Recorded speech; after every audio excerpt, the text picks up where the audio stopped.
There's a generation hiding in plain sight.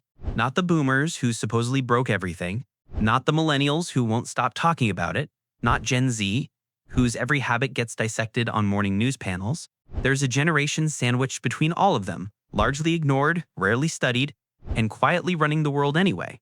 Generation X, born between 1965 and 1980. And when you examine the psychology that shaped them, something remarkable becomes clear. Their brains were forged under conditions no other generation experienced before or since. 7 million. By 1984, roughly 7 million American children between ages 5 and 13 were returning home from school each day to an empty house.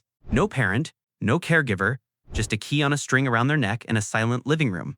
Psychologists call this a high-contingency environment, a setting where actions connect directly to consequences, with no buffer in between. You make a decision, you live with the result, immediately, repeatedly, daily. That kind of upbringing doesn't just build character.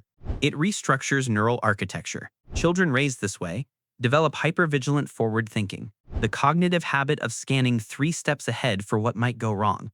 Not pessimism, preparation. There's a critical difference. Then the institutions collapsed. Gen X watched the divorce rate double. They saw loyal employees discarded after decades of service. Watergate dismantled their trust in government. The AIDS crisis exposed institutional indifference. Corporate downsizing proved that devotion to a company meant nothing when quarterly earnings demanded cuts. The psychological response wasn't bitterness. It was recalibration. Researchers describe this pattern as defensive pessimism, expecting failure not out of negativity, but as a rational strategy built on observable evidence. Hope for the best, prepare for the collapse. This is frequently misread as coldness. It isn't. It's armor assembled from experience. Now add the Cold War. Generation X practiced nuclear fallout drills in elementary school. Teachers explained, with complete composure, how crouching beneath a wooden desk might protect a child from thermonuclear detonation.